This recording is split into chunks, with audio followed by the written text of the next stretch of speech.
something for everybody tonight, okay? And to do that, there's going to be three main things. Firstly, a murder mystery. Secondly, social history. And thirdly, lots of old architecture.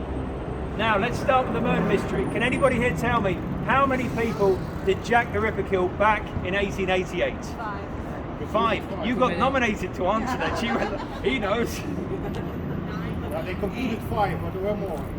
Okay, you said 5, and someone here said 9. I think 12. You're getting really excited. You think you can win a speedboat tonight? I think we do. Well, the correct answer is we don't know. It's a trick question. But this guy really got close to answering it. Then he goes 5, probably. But did you say potentially more? Yeah, probably more. Included what, 5 or 6 more. Yes. So there's no definite answer, but 5. This is why you nominated him, haven't you? Has he seen a few too many documentaries? Oh no, you're not going to spend every stop correcting me, are you? No, I promise. I mean, I am. Oh, Sheba, I am making this up, and you'll know it. They won't. So, no. In all honesty, there are thought to have been 5 victims, possibly 6, possibly a bit more. Someone here shouted 12. Were you just guessing, or have you got a secret theory?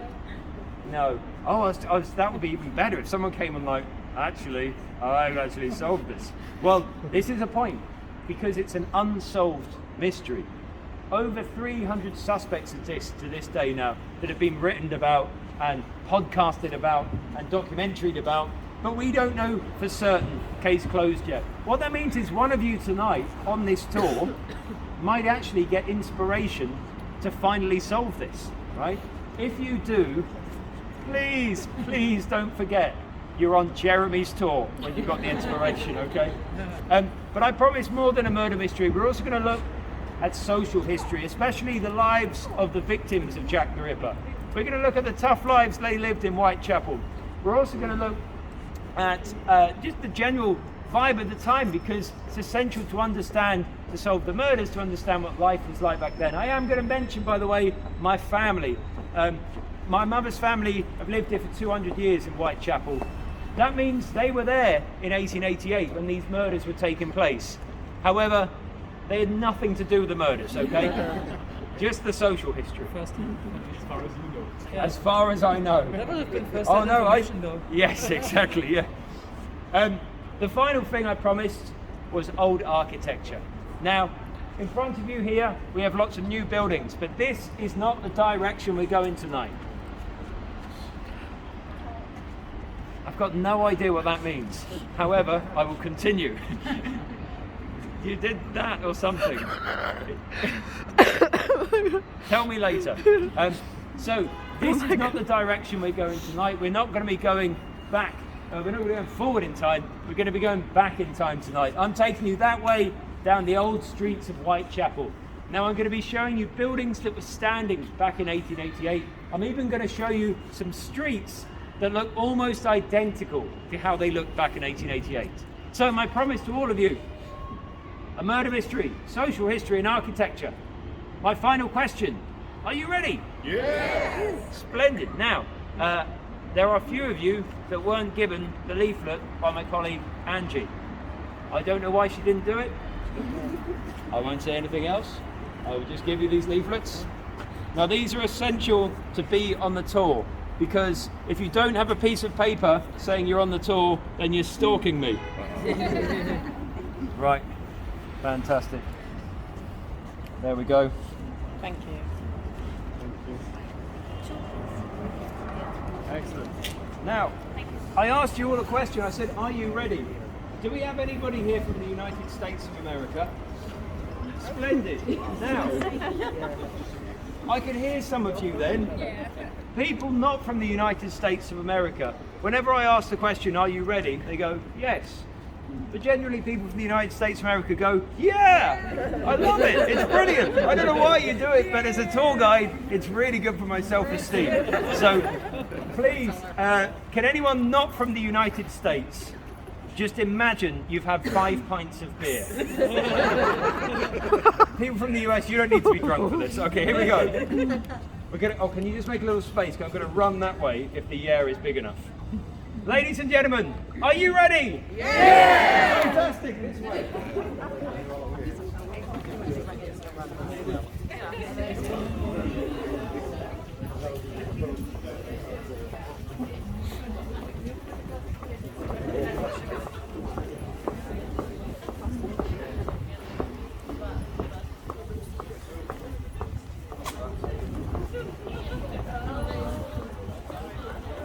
Welcome to Jack the Ripper tour today. End of March. It's a little bit cold. The clock has just been moved, so we are lucky to have daylight at the start of the tour.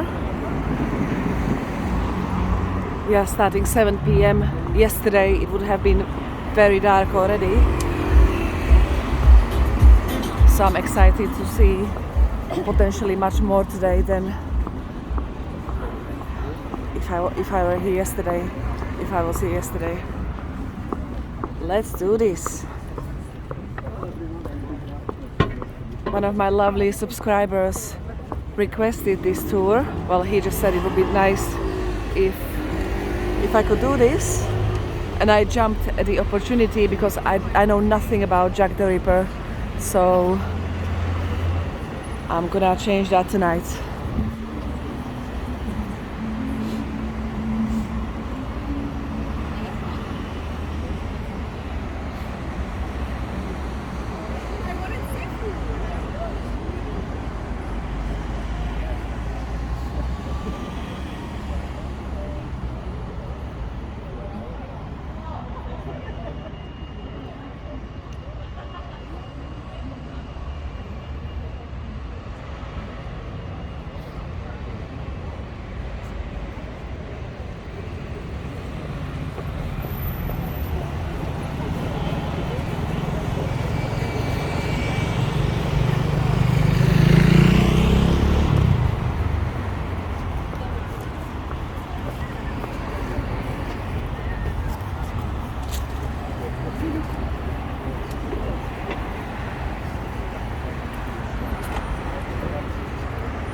Thank you. Come on this side, everyone.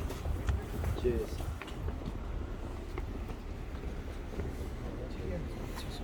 Come on down, come on down.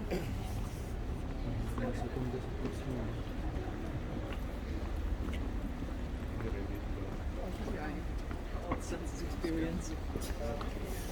Sorry? No, no, it's all unfortunately. Pick a card, any card. I should do a magic trick. Cheers.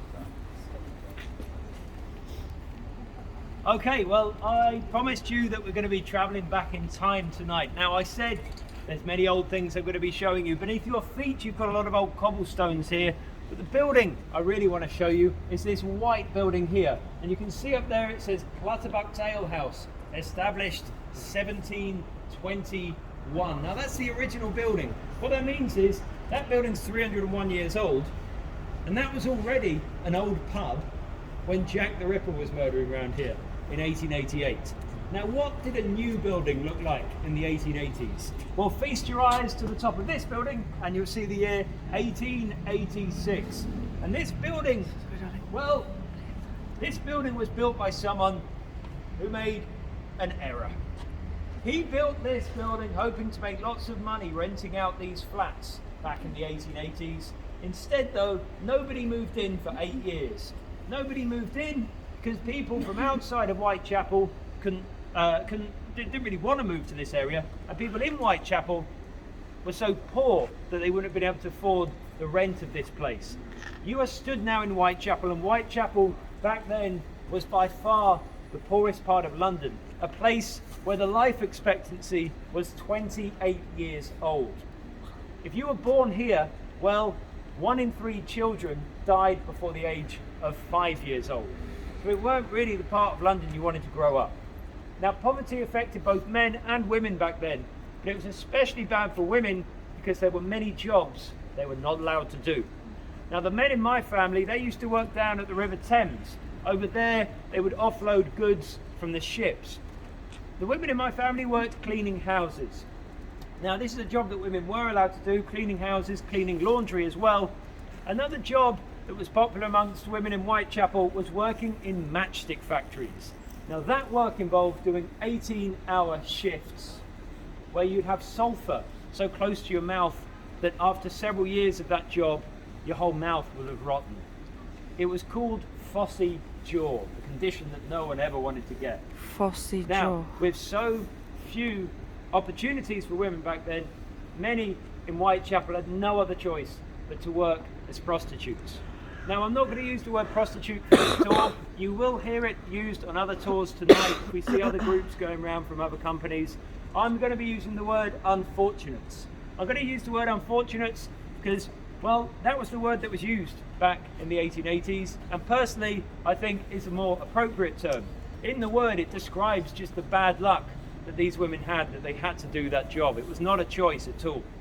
The other reason I'm going to say unfortunates instead of prostitutes is I don't think it's a good look for me to walk around going, prostitute! It's not good, is it? So, are we all on board? The word is going to be unfortunate. You've all heard that, great. Yes. Just in case you were sleeping for a moment and then later, like, why does he keep saying unfortunate? What's going on? Okay, now there's a big debate amongst historians as to what extent the victims of Jack the Ripper worked as unfortunates. It wasn't a career you chose, it wasn't something you did necessarily full time, it was something you did out of desperation. Every day, for many people in Whitechapel, you had no idea how you were going to eat or how you were going to sleep. 4 out of 5 of the victims of Jack the Ripper were completely homeless. To have lived in a place like this would have been a dream to them. That would have been like looking at a palace today and thinking, oh, imagine living in there. Well, they were so poor that usually the place they would go to stay was known as the common lodging house. Now, common lodging houses, these were not charities set up to help the homeless. These were businesses set up to make money out of the homeless. Now, has anybody here ever flown with Ryanair? If you've ever had the luck, you're very proud of that, you went yes. If you've ever had the luck to fly with Ryanair, you'll know their business model, get as many people on the plane as possible. Well, basically the same back then in the common lodging house. Let's make a little space for the gentleman to get past. One of the downsides of having really old cobblestones is they're not great for suitcases. I feel bad for you, sir, that you've got such an elegant scarf that you can get away with it. There we go. So, by the way, throughout this evening, you will notice we've hired some actors to sort of walk past and really improve the ambience and so on. So that is included in the tour. You don't get that on Netflix. Anyway, I said that there were these common lodging houses, businesses, where they would cram as many people into the rooms as possible, just like Ryanair do on the planes. And it would cost you 4 pence to basically sleep on the floor with up to 24 other people in a room.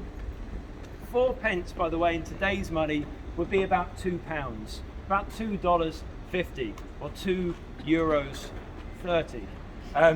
Keep changing the exchange rate because of everything that's going on.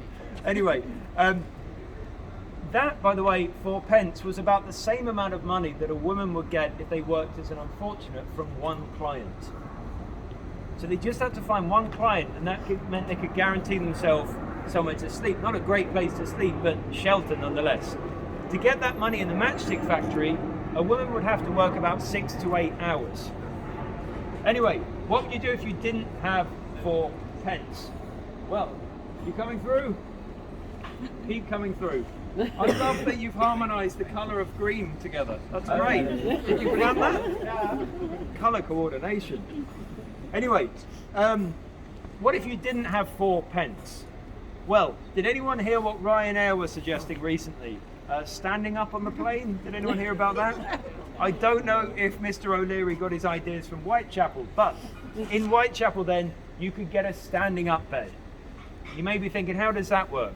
Well, you would get a place in a room with ropes. And there'd be loads of you. You're nodding like, yep, I remember staying there. And as I'm sure he would say, the ropes would go here. You put your arms over the rope and you'd lean on it like this. That was 2p, right?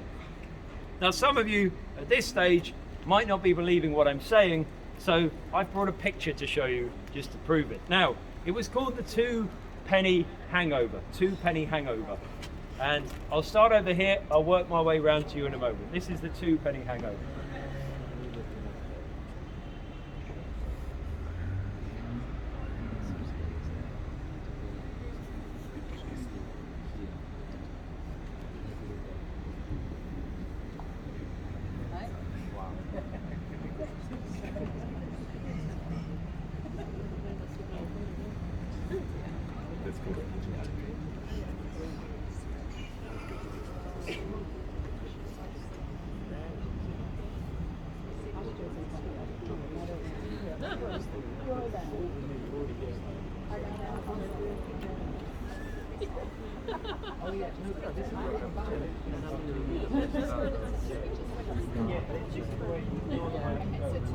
That's why I get neck pillows.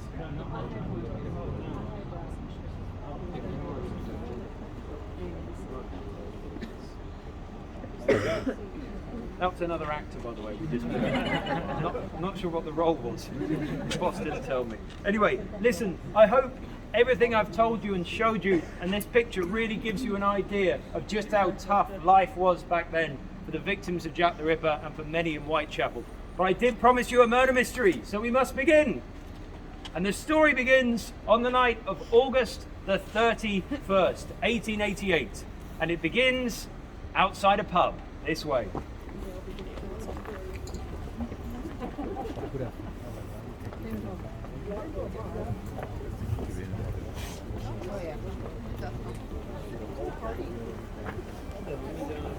Microwave. What's going on here?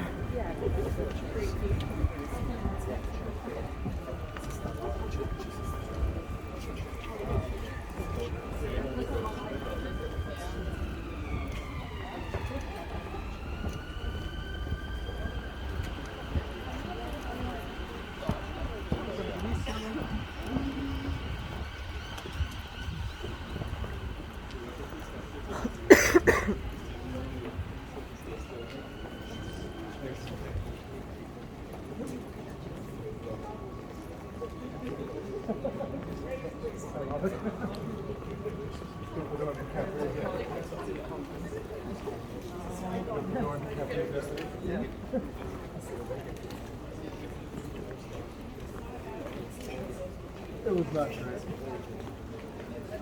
It was just weird. The new one? Yeah. It was kind of entertaining. I like the pictures. Like the filming was cool, like the colors and stuff. I feel like 90% of the film I see, it wasn't good. It was entertaining. Yeah.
That's Hope Town Street where we are on that mural.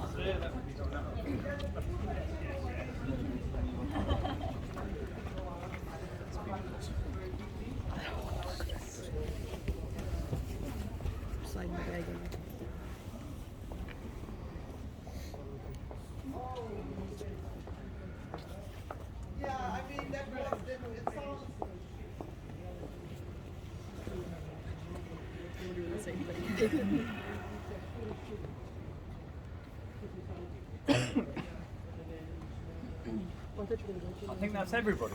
I believe that's everybody. If you're not here, can you put your hand up? No, you're all here, obviously. Well, we're now stood in the exact position where Netflix camera crew were positioned about 2.5 weeks ago, ready to make the next documentary on Jack the Ripper. I've no idea when it's coming out, but I do know what they did. They pointed their cameras at this building here. Now, this building, you see it says Hotel and Shard Grill and Bangladesh Restaurant. This is the original building, still standing. Back in 1888, this was Ye Frying Pan Pub. And guess what? The pub sign is still there. Feast your eyes to the very top and you'll see Ye Frying Pan. Now, not everyone could read and write back in the 1880s, so on pub signs you usually have a picture of it, and as you can see, there are frying pans there, just in case you couldn't read Ye Frying Pan. I can't tilt it. Anyway, someone who definitely knew where this pub was Marianne Nichols. Now, the first victim I'm going to be talking about is Marianne Nichols. She introduced herself to people as Polly, so I'm going to be calling her Polly from now on.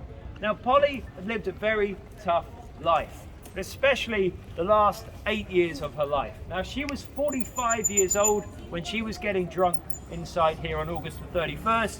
And, well, why had the last 8 years of her life been particularly tough? It's because she took the decision to leave her husband. When she was 37, she left her husband, hoping to make it on her own in Whitechapel. Now, to have done that back then in the 1880s, especially as a woman back then, would have been very, very difficult. But what's worse is she tried it at the beginning of an economic recession. Now, the odds were completely stacked against her, and sadly, she failed in that endeavour. And 2 years after she'd left her husband, he reported her to the authorities as working as an unfortunate. By doing that, he no longer had to give her any money as her husband, and hence she lost the only lifeline she had, and for the last 6 years of her life she was living a very haphazard existence indeed. Now, what can I say about what Polly was doing that night? Well, I said she was getting very, very drunk. Alcohol was a big problem back in the 1880s, but especially amongst people that were working as unfortunates. This was not helped by a medical myth. Now, I have noticed we have got a few younger people on this tour tonight, so I'm going to add a little bit more to what I'd normally say, just to cover my arse here. What I'd normally say is the medical myth that many believed back then is... Oh, brilliant. There we go. Yeah! This is, you know, I said alcohol, the timing. Oh my gosh. There you go.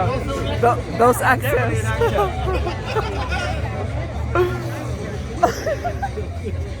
Brilliant. So basically, we hire various people. You asked if that's an actor. That's actually my father. Every time I'm doing a tour, he just has to do that. I don't know why, but he thinks it's funny. Anyway, I'm going to say what I was going to say. Now, normally on this tour, I would mention that there was a medical myth. And the medical myth, I definitely won't mention quite yet. The medical myth was, if you're drunk, you cannot get pregnant. Now, just for the younger people on this tour, that is not the case, okay?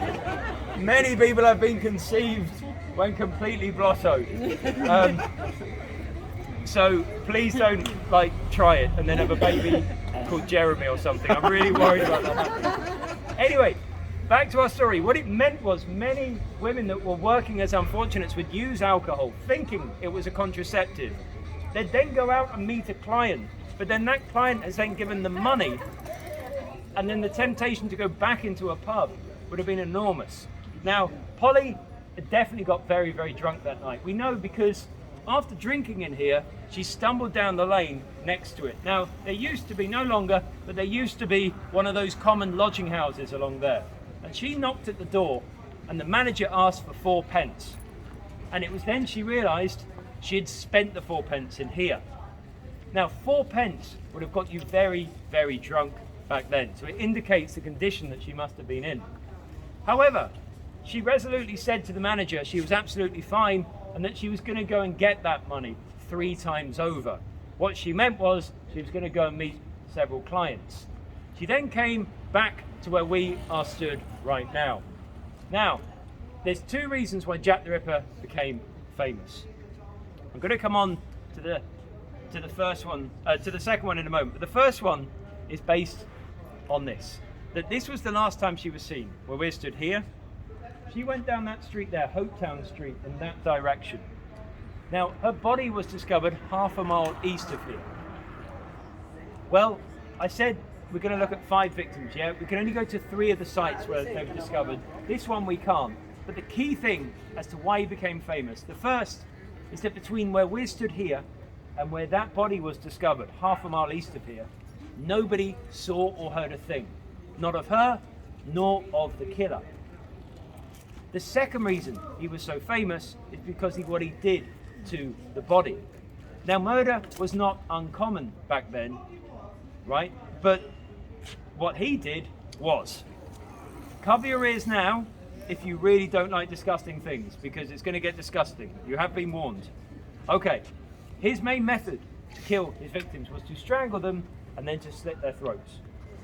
He would then take the knife and rip open the body. Before anyone asks the question, he's not thought to have slept with any of the victims, the forensics believe, of the time and today. But he would do this, strangle, rip open, and then rip open the body, right? Now that in itself is enough to make you famous, but normally, if someone were to have done something like that, afterwards, they'll be running around with blood like a maniac, and the police just have to go, it's probably that maniac running around with a knife in his hand, and they would capture him. But this is the key, that first point I said, was that nobody had seen him. Nobody, like this combination of not seeing the guy and such a brutal murder is what really scared everyone in this community in the days that followed that murder. Now, it scared the hell out of everyone living here who went into panic, but it didn't scare the newspapers, it delighted them. The newspapers came to this area and they realized they had a story that would sell and sell and sell. And the newspapers started to engage in a blame game. They thought that would sell more newspapers. Specifically, they started to blame a certain community in this area. Now, in the 1880s, a lot of people had moved to this part of London. I can't work out if that was like mimicry in a box. Was it in a box or was it behind? Side the wall. Was he outside the wall, Outside. going round the wall, or in the wall? In the wall, I think. I don't know. This feels like some sort of avant-garde artwork. I don't think that was his intention, but he's achieved it. I think he was trying not to get blamed. Oh, okay. He thought that. He turned his back, so you... Yes. Another Right. actor. has- Did he think? Did he think that you're all assembled as a lineup? And I'm looking at anyway. So anyway, the newspapers started to blame the recently arrived Polish community. Now, a lot of people have moved from Poland to this part of London in the 1880s. They were predominantly of the Jewish faith. They even published a letter, a newspaper did, saying the killer must be a Polish Jew because English Christians would never murder in this way. I always want to ask the writer of that letter, he has acknowledged though that how does he think English Christians do murder? He accepts they murder. Indeed. Yes. I feel like he needed a pipe to speak in that manner. If you haven't got a pipe, you can't say yes indeed. Anyway, they eventually found a suspect who was a Polish Jew who went by the name of John Pizer. Now, John Pizer is not a name that is very catchy, so they gave him the name Leather Apron. And you'll see at the newspapers the days after the murder, then talking about Leather Apron. Why did they call him Leather Apron? Well, if any of you lot wear a leather apron a little bit too often, you might end up getting called Leather Apron. He basically didn't take it off when he would go to and from work and walking around the neighborhood. In fact, he wasn't working much at that time and he still wore his leather apron. So he got the nickname Leather Apron. The newspaper said he was the killer. What evidence did they have? Well, there was a rumor they heard on these streets that he'd been going up to unfortunates a week before the murders and had been taunting them and asking them for money. And they thought this was a natural progression from that. Well, 1 week later, the second murder took place, and next to the body was a leather apron. So had the newspapers got it right? I will answer that at the next stop. Now we're stood on Brick Lane. We're going to be walking along Brick Lane. Today it's famous for its curry houses, best curry in London. When we get just about 100 yards in that direction, we're going to turn left and we're going to go down Princelet Street. And on Princelet Street, all of the houses are 300 years old. So follow me now this way. I'm gonna come across the road to show you the house better, because I know I didn't get a good angle of it before. That's the house. That's the frying pan thing. I just can't zoom properly on that logo. Plus, they're ahead of me already, so I need to run.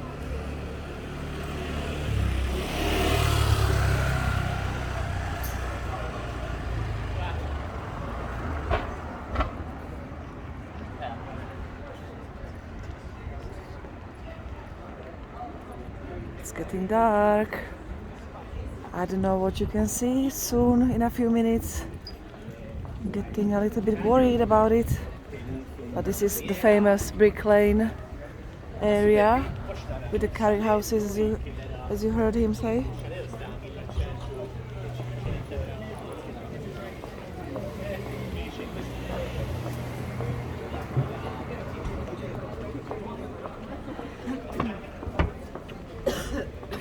Good bagel shop on this street. Person coughing is not me. Was gonna tell you earlier. I know I'm not 100% okay, but there is somebody else coughing on the tour. In case you thought that was me, it's not me. There is another lady coughing here. And she's always standing next to me, so it does sound like it's me, but it's not.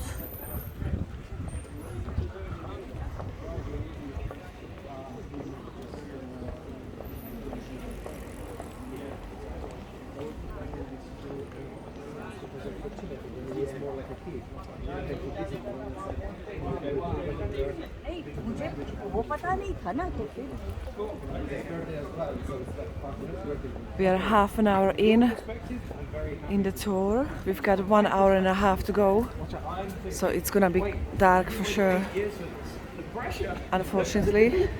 I didn't mean to say that.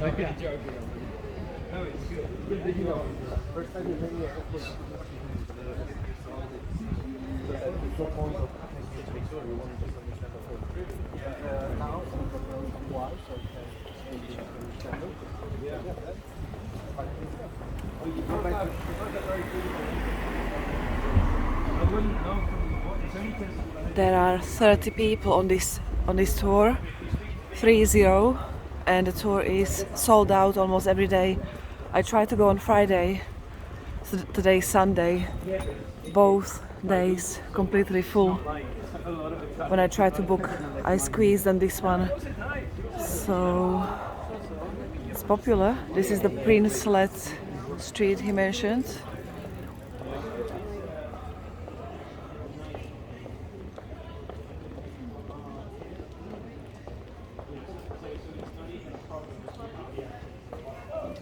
It's getting dark.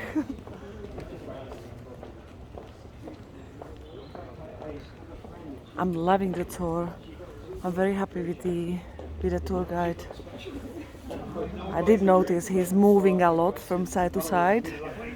I don't know how the audio is gonna look like, but I'm trying to be as close to him as possible, You got too good at English. so you get a good audio, hopefully. You have to go back. Yeah. Let me go across. Okay, well, Okay, how to turn around without the reflections. Something like that. In fact, all of them say they're the best curry house. They've all got 5 stars over there. it's fascinating. Just find it fascinating. My favourite place, actually, one of them, the owner, there's a picture of the owner and Prince Charles, right? And it looks like they're eating at the table of the restaurant, like Prince Charles came there. But he actually saw Prince Charles in another restaurant and got the photo of them together. No! But legally he's okay, because he doesn't say, like, Prince Charles has eaten here. So legally he's fine to do that, but it's like it gives the impression that Prince Charles eats there. Clever. Good, yeah, good trick, sneaky. Anyway, we'll let this car go past. If everyone could be on this side and just on the pavement, I believe in the United States you call the pavement sidewalk, is that correct? Yes, sidewalk. That's great. Do you know what sidewalk is in England? This is sidewalk. First straight said sidewalk, right? You're all going to start walking like this. Anyway, so I said that these houses here date back to the 1700s. Now, believe it or not, they were actually going to demolish all of this in 1968. All of this was up for demolition. They did demolish to the street behind us here, which is Hanbury Street, but this was all saved. Now, my granddad was one of the people campaigning in the 1960s to save buildings which were being demolished. And thankfully, this wasn't demolished, as you can see. And these buildings actually got listed, which means they're now protected and can't be demolished. So it makes me very proud to kind of show you around these streets and the fact they're still here. And it really does get you that feeling of what it was like in the 1880s. Now, I will come on to what's different on this street. The obvious difference today, obviously, is there wasn't these cars. But otherwise, you are looking at houses from the 1700s. Now, another thing before we get on to Jack the Ripper, there is a blue plaque on one of these special houses just here. Now, Miriam Moses, as it says there, was a social reformer and the first woman to be mayor of Stepney. Stepney was a district, it still is a district, just a little bit further east from here. Something that doesn't say on the plaque, there's not really enough space, is she was the first Jewish woman to be mayor of anywhere in this country. Now, I mentioned a lot of people came from Poland in the 1880s to this part of London. That included her parents, and they moved into this house. She was conceived here. That's not right. She was born here. I don't know where she was conceived. She was born in this house 2 years before the Jack the Ripper murders. As it says here, 1886. Born here in 1886. Just one final thing to mention on her. In the Second World War, in the 1940s, she ran a shelter for people that had been bombed out of their houses. Now, bombs thankfully didn't drop around here, but they dropped in many parts of Whitechapel, and she ran a shelter. So, an incredible person, but nothing to do with Jack the Ripper, so Google her later. Anyway, where was the second murder? The second murder was actually on where they have now demolished it, as I said, which is just behind this building here. The one with the fire alarm there, just behind there, basically directly behind it, you've got Hanbury Street and you've got concrete there. And it's where the concrete is there, which was once a yard. So we're still about 30 metres from where the body was discovered. And that yard that was once there was accessible to the public. So people could have actually got in there if they tried. So he's done a second murder, and he's done it where he could have potentially got caught. Now, Jack the Ripper, like many serial killers since him, escalated with his crimes. His second victim was Annie Chapman. Now, I'll give you the disgusting bit first, and then I'll tell you quickly about Annie Chapman. The disgusting bit of the escalation, cover your ears if you don't want this. Good, okay. So he strangled her and slit her throat. He ripped open the body, and he placed her intestines over her left shoulder, and he cut out her womb. Now, I'll mention the womb in a moment, but first, this is Annie Chapman. Now, Annie Chapman was also in her 40s. 4 out of the 5 victims were in their 40s. Why was Jack the Ripper attacking women of this age? Well, we can't be sure about this, but many historians think it's because the simple fact that women in their 40s then, living in Whitechapel, that were homeless, well, they would have been very, very weak and frail. Effectively, like a woman over 100 years old today, which meant they wouldn't have been able to fight back. So this is one of the main theories given. There might be another theory, but it's the most likely one. Now she would have died probably a month or two after the murder anyhow. She'd been suffering from a lung condition discovered at the post-mortem examination. I said that they cut out her womb. Now when it was discovered that that had happened, he'd actually stolen it. This was the beginning of the theory that Jack the Ripper was actually a doctor, because the forensics looked at it and it would have required some kind of surgical knowledge to have been able to do it. Now they looked meticulously at this and they did conclude that we can't be certain he was a doctor at all because it was done in a very messy and haphazard way. It wasn't done in a clinical way that a doctor would have done it. This also led people to say, wait, maybe not a doctor, maybe a butcher. Butchers work with knives and flesh all day, and maybe that would explain how he was able to do what he did. But I said there was a leather apron next to the body. Well, that leather apron was in a bucket of water, soaking. The police saw it, and they'd obviously been reading the newspapers. Now, they eventually arrested John Pizer. Now, John Pizer, he was in hiding. Why was he in hiding? Well, everyone knew he was Leather Apron, and the newspaper was saying Leather Apron's a murderer. So if people are saying you're a murderer, probably not good to walk these streets. In fact, quite a few people couldn't walk these streets after that first murder, and especially after the second one, when the theories about it being a doctor emerged. So if you were a doctor back then, you had to cover over your medical bag, or people could attack you. And butchers, they wouldn't put on their, because butchers wore leather aprons, they wouldn't wear their leather aprons basically to walk around the streets, because people were attacking anyone with a leather apron at that point. But Mr. Leather Apron, John Pizer, he got arrested, and he had to provide alibis for where he was for these two murders to prove his innocence. Now for this second murder, as I say, he was in hiding, so he got family to be his witnesses, to say he was with them. For the first murder, he had an even better witness, a police officer. Now, a lovely coincidence, he was chatting away with a police officer about a mile away from the murder scene when the first murder happened. Why was he chatting away with a police officer? Well, I'm going to ask one of the younger people on our... Who's our youngest person on the tour tonight? Is anyone here under the age of 21? He's 21. There we go. You are 21. Oh, John, I feel so bad for you. The one time he just did his shoes up. He thought, no one's going to look at me. No one's going to notice. He's 21. Oh. Welcome to life, my friend. Now, my question for you. What could you do? It's late at night. It's really late at night. Okay. It's 1888.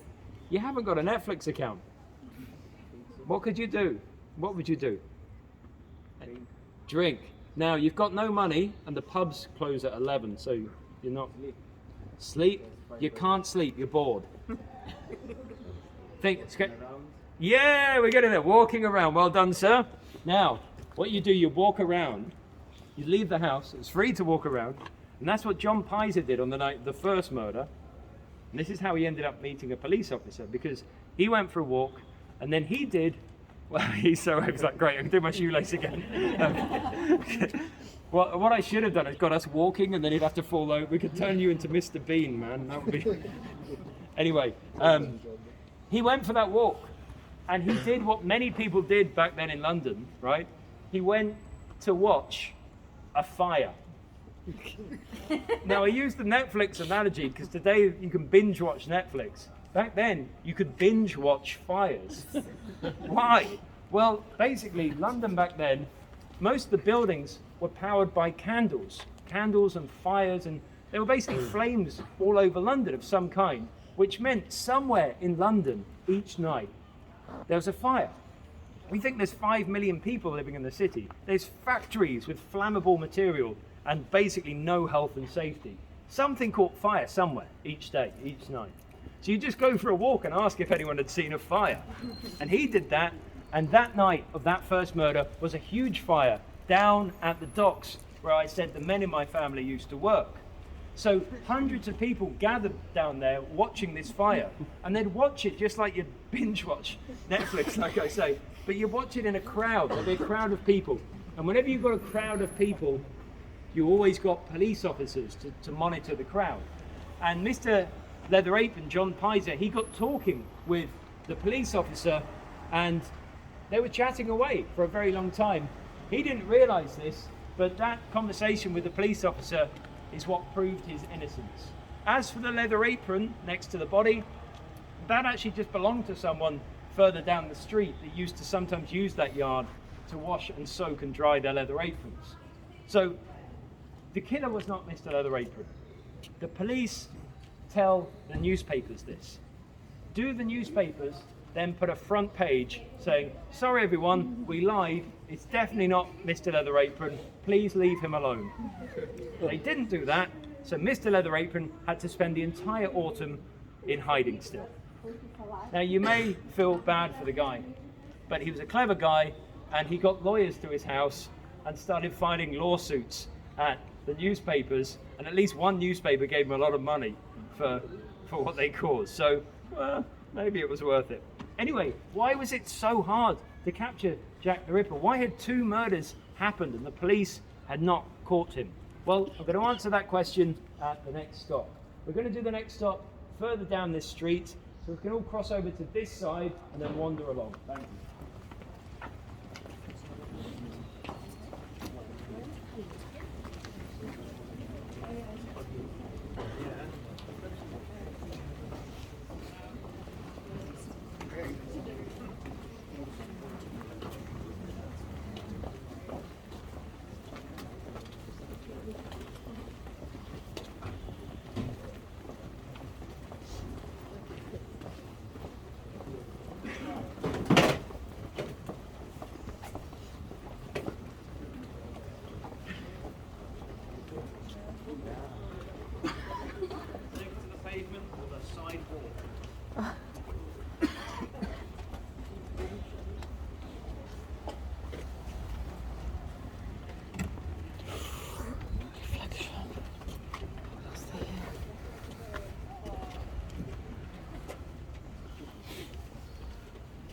Okay everybody, so this is our second stop on this very old street, Princelet Street. I said all the houses are 300 years old.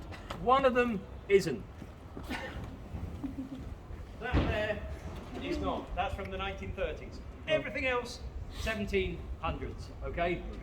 I don't want you to later go on TripAdvisor and said, he lied, he said everything was from 1700s. There was one building though that was not.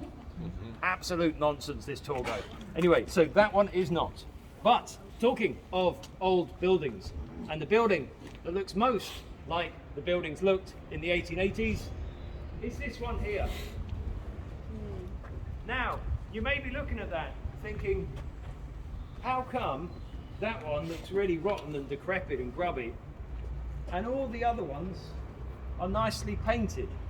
Well, interestingly, I told you that at one point they wanted to demolish this in 1968. In the last 20 years, the house prices here have gone up, and people with a bit more money have moved in, and for some reason when people with money move into an area, they like to put pastel colours on windows, on these shutters. So they've put lovely paints on all their houses around here, but this guy didn't, and the reason he didn't is he's a genius. He sat there 20 years ago watching slowly as wealthier people moved in, thinking like, wait a minute, if I just do nothing to mine, it will be the last authentic looking house on the street, and I could phone Hollywood and they might want to use my house. And it worked. If you've seen The Woman in Black with Daniel Radcliffe, Yep. This is one of the locations.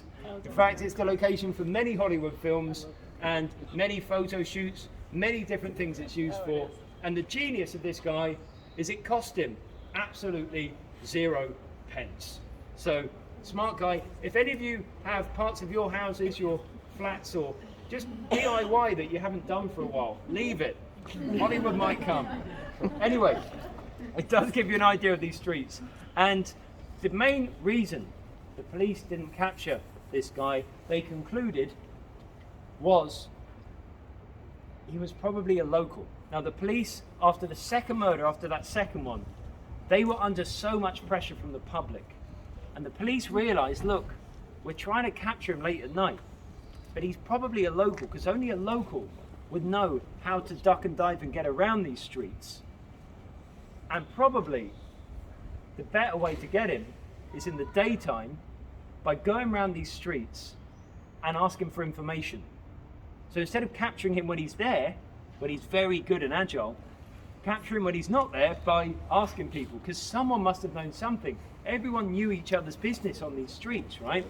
So the police, they basically appealed for information. And they went to all of these houses on this street, all of the houses on this street, all of the nearby streets in Whitechapel, and they appealed for information.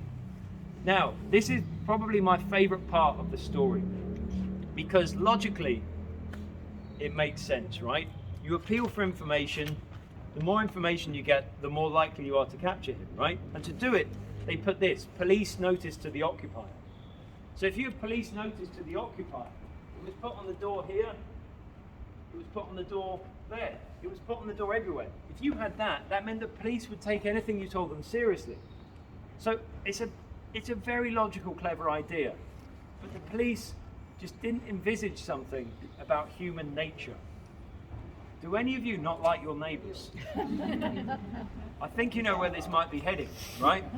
Because imagine if I live here with my family and Dave lives there with his family, right? And Dave's made my life hell for 10 years. And suddenly I get a bit of paper on the door saying, do you have any information about anyone and what they were doing on the nights of the murders? And I go, wait a minute, why don't I say Dave was? So then I could write to the police, or you go to the police station if you're illiterate. And many people wrote to the police, and I could put, dear police, you've asked me for information. Dave next door was out on the night of the murders. In fact, he's been acting really strange lately. So strange, people have started calling him Dodgy Dave. Hope that helps, Jeremy. Well, guess what would happen? Dave would get arrested and dragged to the police station and interrogated. Now, historians today have estimated that around 500 people got arrested that had nothing to do with it. It was just people snitching on each other that they didn't like. So it actually made it harder for the police to capture him rather than easier, because they ended up wasting all this time. Now, there was one letter they received that really caught their attention. Now, all of you will get access to an ebook by joining this tour. And in the ebook that you'll get, and there's information, by the way, on the leaflet I gave you, a lot of information about this letter and about all the things I'm telling you about tonight. This letter, I can't read the whole thing out to you, but you can get it online, okay? But in short, this letter was sent to the police, and it was unique because it wasn't saying, I think Dave next door did it. It's the killer saying, I am Jack the Ripper, and I'm going to do more of these crimes, so watch out. Now, the police received this thinking it's from the killer, going, we've got the letter of the killer, wait, we've now got his handwriting. Why don't we give this to the newspapers to print it? And someone reading the newspaper might recognize this handwriting. Now again, it makes logical sense, doesn't it? And again, people bought that newspaper and went, hey, why don't we say it was Dave's handwriting? And yet again, more false reports. But the key thing to this letter is virtually every historian thinks this was not written by Jack the Ripper at all. This is what today we would call fake news. This was actually extremely likely to have been the work of a journalist, a very clever journalist, a journalist who knew if he wrote a letter really convincing to the police that they would do the exact thing that they did do, which was give it to his newspaper with permission to print it.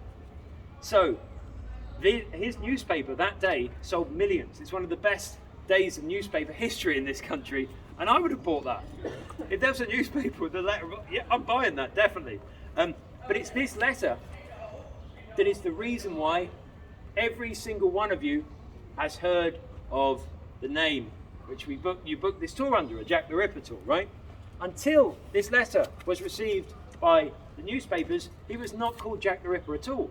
He was called the Whitechapel Murderer.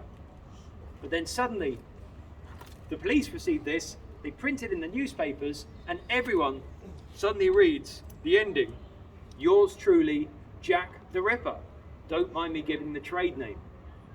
So the name, we think, is actually just an invention by a journalist. Now, why has the journalist come up with this name? I think the Ripper bit is obvious, right? Ripping open the bodies. Why Jack? Well, Jack back then just meant a man.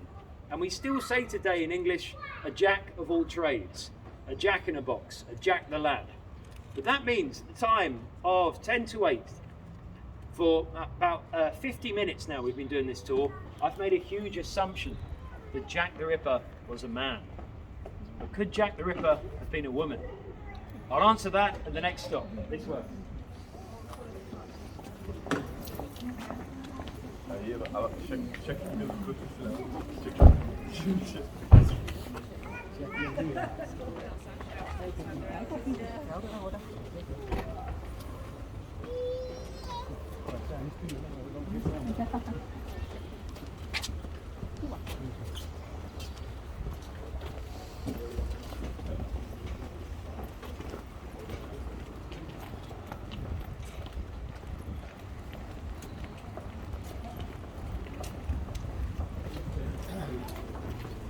So far we are 1 hour in, 56 minutes.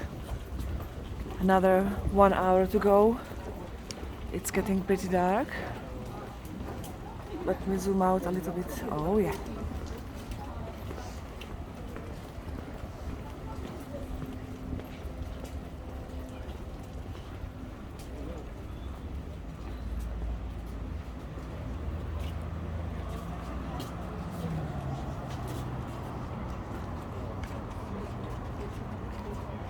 Oh my gosh, that's very dark. Fantastic.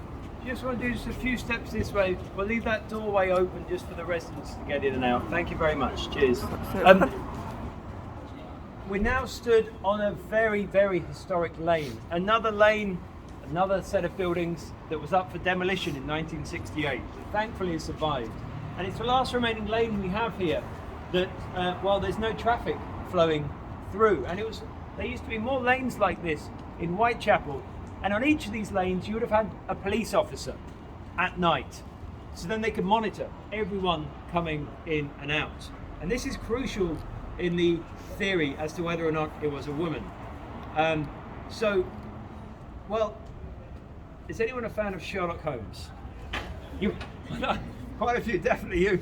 And maybe a few introvert fans as well that weren't as enthusiastic. But inside there was a hand that went, yes, I am. Well, if you are as enthusiastic as you are about Sherlock Holmes, then you'll know the author of the books was Arthur Conan Doyle.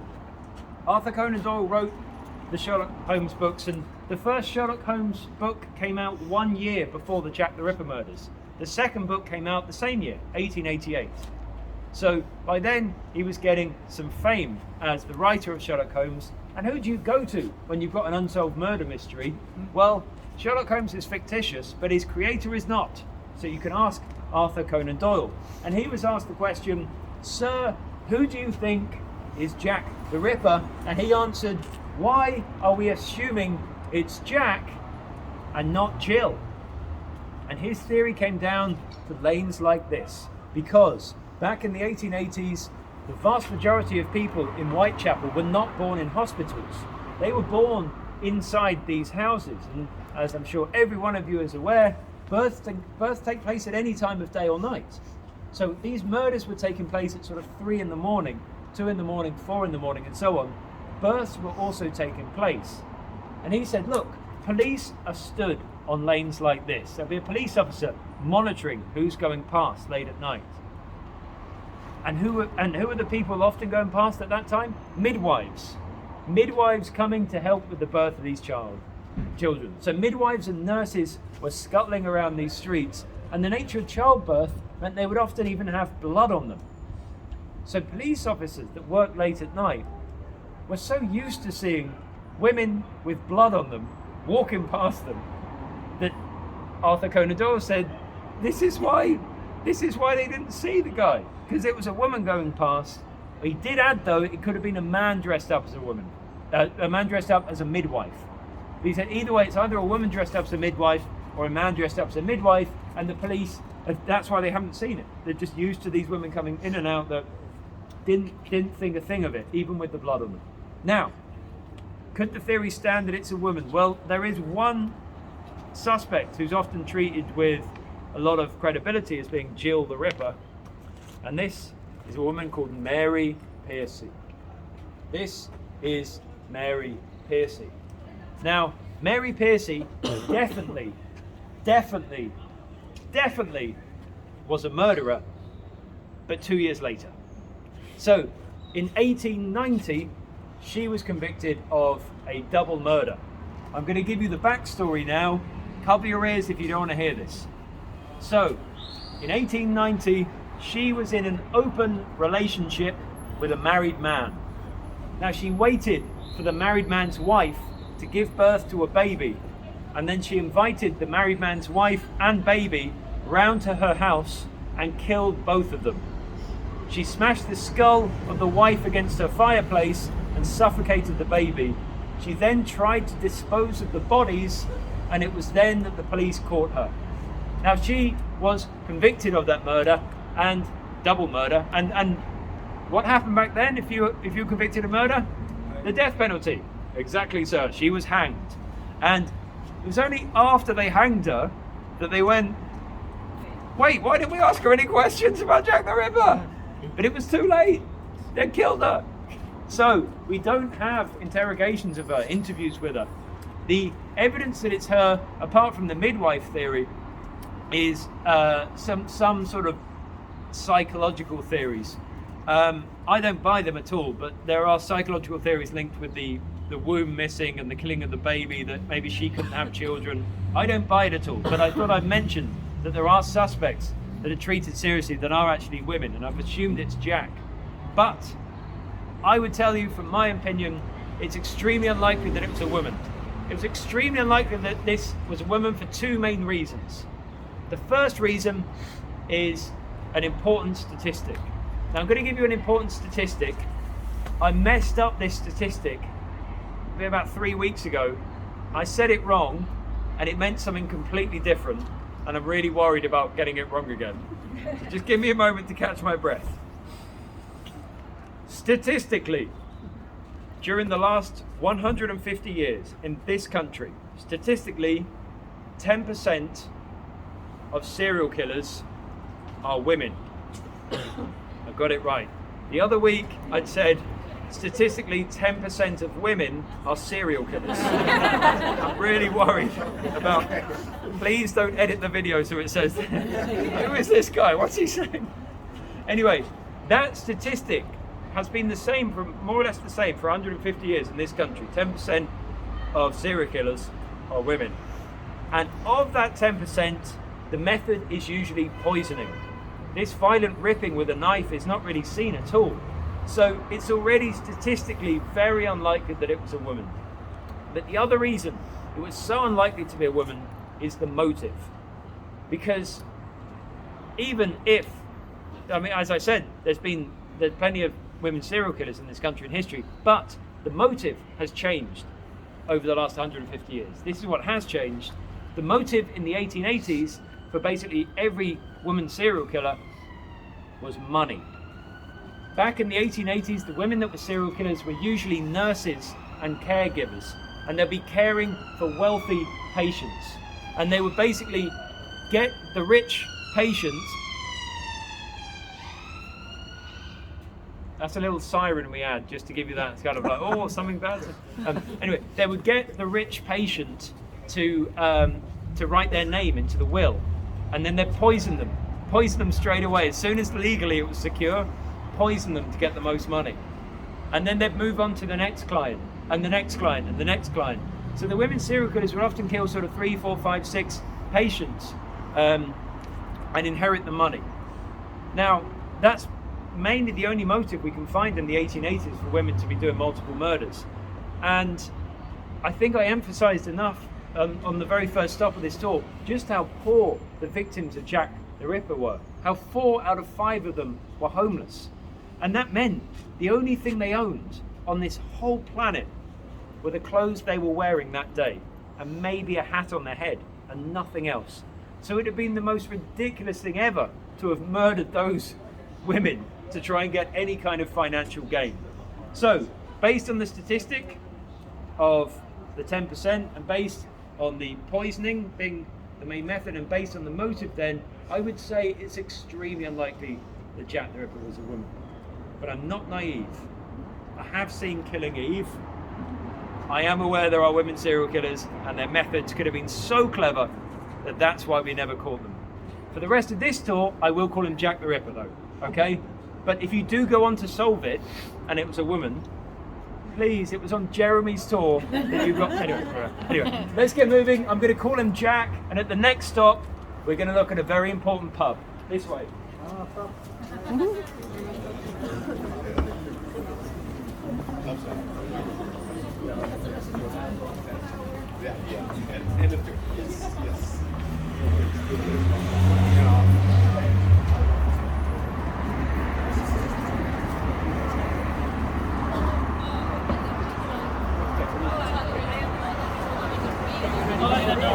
And they do wine tasting every Saturday.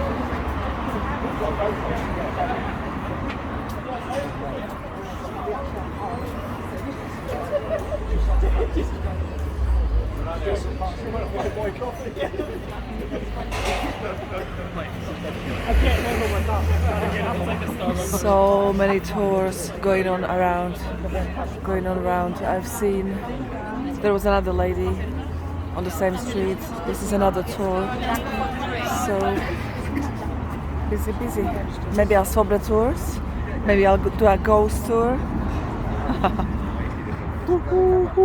You on YouTube? Maybe. Can we get on there? Yes, you want to say hi? Yes. We're just joining in. Naughty. No, we're walking. We got caught up in it. I was outside Princelet East, and you were like, "Are you on the Jack Ripper?" I was like, "No, sorry." Oh yeah, I saw you. I think I saw you. We're Yeah. turning off again. We are. So good. If you want to leave my tour and join another one, now's your chance. That's what I said. It's all in Spanish though. Spanish tour. Español? Sí. Suerte. You the Spanish one?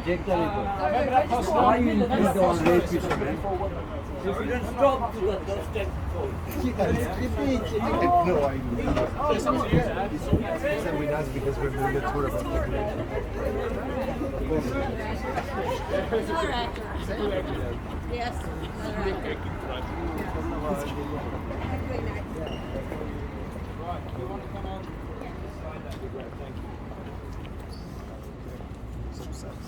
I'm enjoying this tour so much.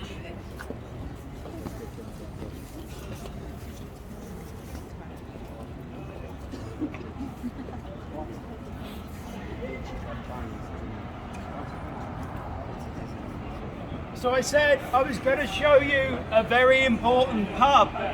The pub is called the 10 Bells. Feast your eyes over there and you can see it says the 10 Bells. Now I'll tell you about that pub in a moment. But you may be wondering, how did it get the name the 10 Bells? Well, because of the 10 church bells on this building here. Now another thing you may be wondering, Jeremy, is Whitechapel called Whitechapel because of a white chapel? And the answer is yes, but not that one, a different one. But this here is Christ Church, Spittlefields, a very important church built in 1729, so nearly 300 years old. A church that everyone would have known back then, especially the poor of Whitechapel and the homeless, because look at the trees to the right of that church. Those trees there are the churchyard. And back in the 1880s, if you didn't have that 4 pence for the bed or 2 pence to be on the rope, well, for free you could sleep in that churchyard. But you had to stay up all night. You had to wait up all night. It was illegal to sleep on the streets. So you just stay awake wandering, and then in the morning the church would open the gates. There'll be a long queue of homeless people here, and in they would go.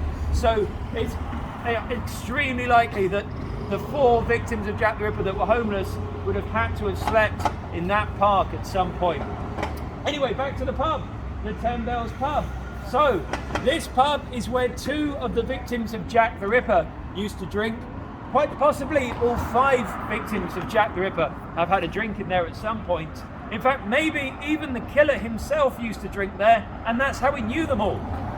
We can't be sure, but we can be sure that it's the pub most closely associated with the victims of Jack the Ripper, and it's therefore the pub that was chosen for the Johnny Depp film From Hell. Anyone seen that film? In the film, the pub is also called the 10 Bells. I don't know if they did that for authenticity or they just couldn't be bothered to rename it. But it's called the 10 Bells in the pub. The pub's called the 10 Bells in the film, and the film is based loosely, very loosely, on the Jack the Ripper murders. It's also based on a conspiracy theory that the royal family were connected with the murders. Now, at the very end of this tour, I will mention the conspiracy theory that the royal family were involved. But for legal reasons, I will be saying allegedly quite a lot, okay? I don't want to get hanged at the Tower of London. Now, mentioning the name change of the 10 Bells, it's called the 10 Bells then, called the 10 Bells today. Briefly, it changed its name. Do you remember I said in 1968 they were going to demolish that whole area? Well, the pub was suffering back then. It was struggling. And eventually the landlord came up with an idea. The idea was to rename the pub the Jack the Ripper pub. And temporarily that got renamed. And it was a red sign and it's called the Jack the Ripper pub. And you could have gone there, this is 50 years ago, you could have gone there and bought pints of blood red beer. They sold key rings behind the bar. And once a week, a man took his clothes off called Jack the Stripper. Now, it was funny at first, but it started to be seen as very tasteless, especially because it seemed to be celebrating the killer rather than remembering the victims that were the actual ones that used to drink there. And eventually in 1988, 100th year anniversary of the killings, they agreed to respectfully name the pub the 10 Bells again. And it makes me so happy walking past there tonight because there's plenty of people drinking in there. That means the pub will still be called the 10 Bells, and that means Jack the Stripper's not coming back. Sorry if you wanted to see him. Anyway, let us now go to where the most disgusting of all the murders took place. We're now going to go to where Mary Kelly, the only victim that actually had somewhere to stay, we're going to be going right near to where she used to live, just over here. I'm really happy never to see that. Sorry.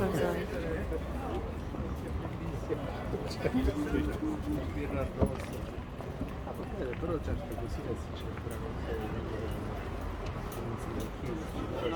perché è interessante la storia, non è che sai, c'è questa persona che porta la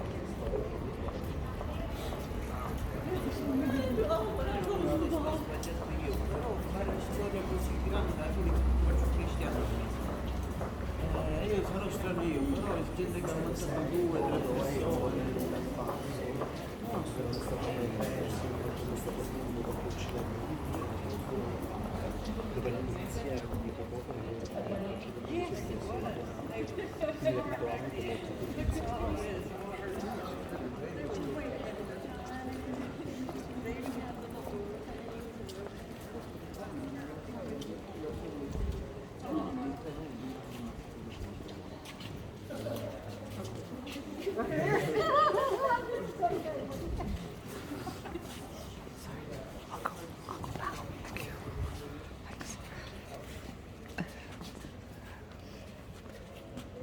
Come over just slightly more to this side.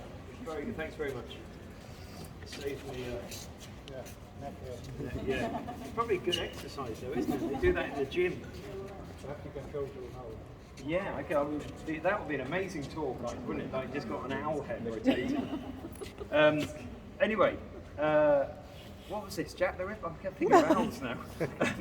Who was he again? Jack the Ripper? Anyway, so I showed you. We talked about the first murder and the second murder. We're back to the murder mystery again, and we're now jumping to the fifth murder. We're jumping to the fifth murder because, unfortunately, Jack the Ripper didn't murder in a perfect geographical sequence for a tour guide. I mean, of all the tragedies of what happened, that's obviously not the biggest. But what it means is we're jumping. So we looked at the first murder, was August the 31st. Second murder, September the 8th. He did nothing for 3 weeks. And then on September the 29th, he did 2 murders. He then did nothing through October, and then the fifth and final, if we assume it's the final, murder on November the 8th. Now, for those that think there were more than 5 murders, they often look at murders before the first one, especially a woman called Martha Tabram, and maybe a few others. But generally, most historians and theorists would say this fifth one was the very final one. So we're going to assume that, and in a moment I'll explain what happened potentially next. But as the fifth victim, I said he escalated, so it's the fifth and most disgusting of all the murders. I promised you, didn't I, that I'd show you as much old stuff as possible. This is very unique architecture. Yes. Back here. Well, there is a very unique thing about this building, because, I'm not going to embarrass you again, my friend, but who's the next age? Who's 22? Anyone 22 here? Anyone here 23? 24? 25? We're here 26. I think we've gone past it, but 26? 27? Yeah, do I need a hammer? 28? Try 40. 29? 29, yes, hello sir. 26? Oh, you should, oh right. You should have put your hand up for him. You like putting your hand up. You put your hand up for Sherlock Holmes, but you won't put it up for him. There we go. Never mind. Well, I respect that. She didn't want to embarrass you, but I do want to embarrass you. So step forward. What I need you to do, because it's the one place on this tour really where we can't, I can't visually show you too much, but I want you to take a photo, 1886 style. Now the sweet spot is about there. If you could stand there and turn and face them. That's right, you may stay standing there. Now I want you to hold an 88. Imagine you're in 1888. Hold a camera, please. Camera? Yeah, that'll do. I imagine that's how they held it. And then what sort of sound did the camera make back then? Give him a round of applause. He's done it. Yeah, well done. Thank you, sir. You may go back. This is the photograph he has taken. So exactly where he stood there with his old camera facing that way. And believe it or not, where we're stood has been rebuilt 4 times since the Jack the Ripper murders. The last time they rebuilt it was about 3.5 years ago, and the architect actually marked out the lines where the road used to run through. Can you see the metal here?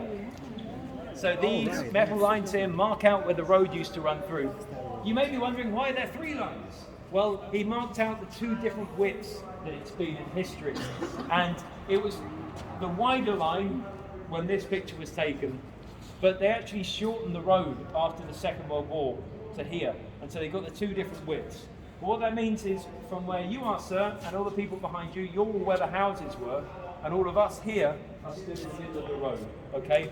So that's the picture that was taken. Have you managed to see this picture? I want anyone not to see this picture. Sorry? Yes, yeah, you see it runs through. The metal lines run through into the office as well. Yes. So, it's not as groovy as the architecture earlier, but it's better than nothing. And thank goodness we had a time-traveling photographer. Otherwise, I wouldn't have been able to show you this at all, would I? Anyway, so I said she was the only victim who had her own place, right? She's also the only victim in her 20s. She was 24 years old, which makes it particularly more tragic. Now, where did she live? Well, she lived in this very small place here, this little picture here, and she lived alone. Now, the reason was she managed to get this place because of a boyfriend.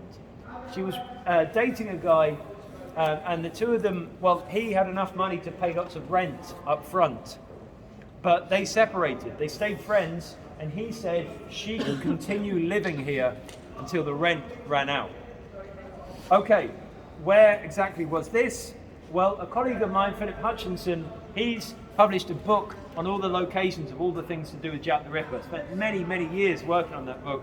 And it's on his good word, I can tell you, that the exact location of this is where the barriers are there with hand sanitizers on them to get in and out of the office. So that there, thousands of people move through in and out of those barriers each day, not knowing that they're stepping where one of the most notorious murders of the most notorious murderers took place. So that's exactly where this building was, and it's the only victim he murdered indoors, inside her own place. Now we can only speculate as to why he chose her, but certainly it helped him by finally doing a murder in a private location where he could lock the door and not be stopped. With the other murders he would have been in a hurry because he could have got caught. So he finally found someone who had her own place, and as he was escalating, he then had all night to mutilate the body. Now, the body got so mutilated that they couldn't even pick the body up, and they got the photographer to come here and take a photograph of the dead body. Now, I'm not going to get you to take that photo, sir, don't worry. But I do have that photo here. It is a very distressing, disgusting, disturbing picture. Not all of you are going to want to see it, but some of you really are going to want to see it. So I'm going to go around slowly, and I'm going to give you plenty of time if you want to look away and not see it. I completely understand. I don't tend to look at it anymore either. But if you also want to lean in, I understand that as well. So I'm going to start here, work my way around. You're going to be last here, I'm afraid.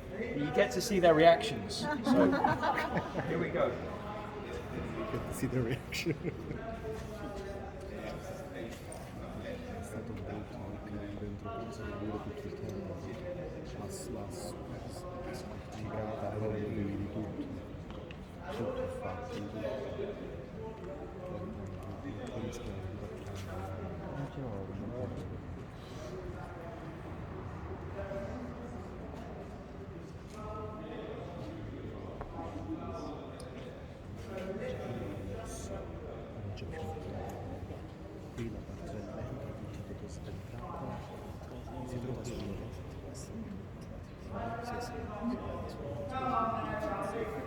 Now, I've not met any of you before, right? I don't know anyone on this tour. Until an hour and a half ago, don't know anything about you. But there is something I know about some of you, and that is, you want to see this again, don't you? You just don't want to ask.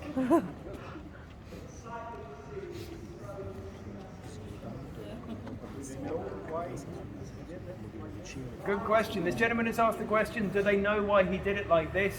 And the answer is no, and that's why the Jack the Ripper mystery is still going. Because That's the bone? That's a bone. That's the Oh, yeah, that's a sides bone. there. Is her face isn't intact either, is it? so we've got no idea why he did this. We can only speculate. The hairs are just like inside of Oh, a very good question. This gentleman asked, we can't even be sure it's the same guy. That is a very valid point, and we cannot be sure it's the same guy. Good point. The forensics at the time and the forensics today argue it was these five, mainly because of the way he strangled them and slit the throat, and also the ripping, of course, and also the geographical location and the time frame and so on would all fit. But it's a very good point. We can't be sure. There's even some that think it was the ex-boyfriend who she ended up living there, and that it's not connected with Jack the Ripper at all. But I'm going, for the purpose of the tour, with the majority of opinion of historians. But by all means, a very good point, sir.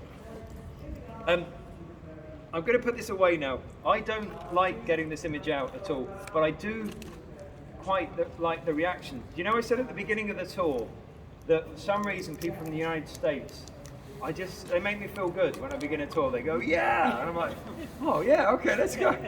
But there's a really interesting cultural difference, specifically between two nationalities, in the way they react to this picture, between Americans and British. So I can illustrate the difference in reaction. It must have been about a month ago. I held it up, and I said, oh, I'd like to see the reactions. And I went, and there was a couple of Americans, and they went like, oh my God, and the next one was like, oh jeez, right? And then I turned, and then it was just a British guy, and he went, oh I think he's gone a little bit too far there. Oh my. So anyway, I'm now going to show you. I'm now going to show you what for me is a more heartwarming image, because despite the horror of what had happened after it, many people were shocked, and they donated money so that Mary Kelly could have a gravestone. Now, there are no gravestones for my family back then, because my family, like most families, were poor and gravestones cost money, and when you died you didn't get a gravestone. But Mary Kelly did. She got this because people donated money, and her gravestone is still maintained to this day. Now, it's located 3 miles east of here. In fact, all of the victims had to be buried further east from here because the cemeteries in this area were full. But to this day, her gravestone still has flowers laid at it. And that's the more heartwarming image which I prefer to show you. I think it shows a nicer side to humanity than the previous image. Anyway, I said I would explain about what happened next, right? If we assume it's the 5th murder, what are the theories as to why it stopped? Well, some think after this murder, he emigrated. So he would have known the police were getting closer to capturing him, and he does this murder, and then he cleans up at home and gets on the next ship sailing, maybe to America, maybe to France, maybe to Australia, maybe to New Zealand, maybe to Canada. There's many possibilities of where he could have gone. A lot of eyes are focused on America because there's even theories that he continued murdering over there. Now, none of them match that forensics I said, where he strangled and then slit the throat, but I mean, it's plausible. He just got on the ship and went, right, new start, new way of murdering. Like, there's no reason he had to do the same method of murdering. Another theory is after this murder, he died himself. He could have killed himself. He could have died of natural causes. He could have got a disease and died of that. But he dies after this, and so the murder stopped. Another theory, which I really don't buy, but I will mention for historical fairness, some people think this 5th murder was the murder he always wanted to do. He failed in the previous ones to complete it, and now he had completed it, he just relaxed and settled down and had a quiet life. I don't buy. Your reaction was great. You just went. No, I don't buy that. And in fact, many people react to that and go, no, clearly he was insane. And what probably happened is he ended up in an asylum. But it was only when they put him into the asylum, they just thought he's another inmate. They didn't think, oh, this is a serial killer. So they put him in and he spends the rest of his life in the asylum. Another option, which I think is very plausible, is he got arrested after this, but for a different crime. Because if he was happy to be a murderer, probably happy to be a fraudster, probably happy to do any crime. So he gets arrested for fraud, put in jail for the fraud, and they just never realized when they put him in jail for the fraud, he was the serial killer, and he dies in the jail. Did he just die? Sorry? Could he just not die? Yes, and I think I mentioned that. I did. Sorry, they're nodding. Normally it's me that forgets, but I didn't this time. Yes, he could have just died. Now, I gave 3 possibilities of how he died, but as you've opened this topic, can you think of a 4th one? The 3 option I gave was suicide. Somebody killed. Yay, there we go. He could have been murdered. I like that. Does anyone think he could have been murdered? That would have been an awesome twist to the story. The 3 I gave were suicide, disease, or natural causes, but murder is an interesting one. Any other? Come on, let's go for 5. Somebody got killed in an accident or something? Oh, I like that. Yeah, it could have got killed in an accident. Now, we're playing the Jack the Ripper game. This is great because this is the game that's been going for 134 years. And if we talk long enough, we will solve it.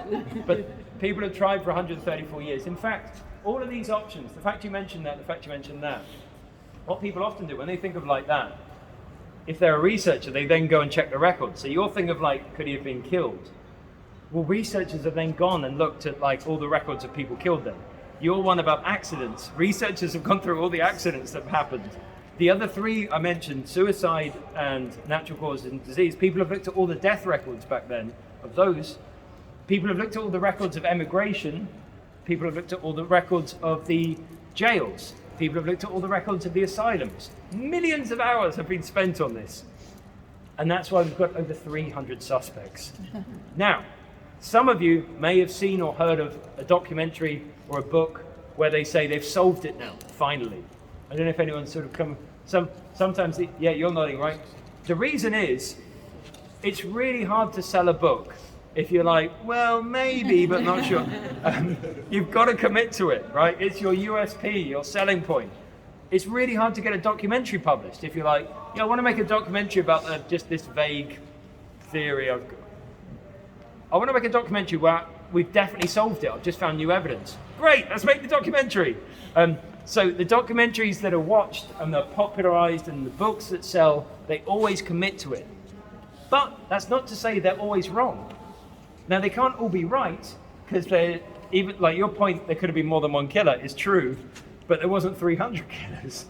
So they can't all be right, but it's a bit like The Boy Who Cried Wolf. You know, which is the correct one?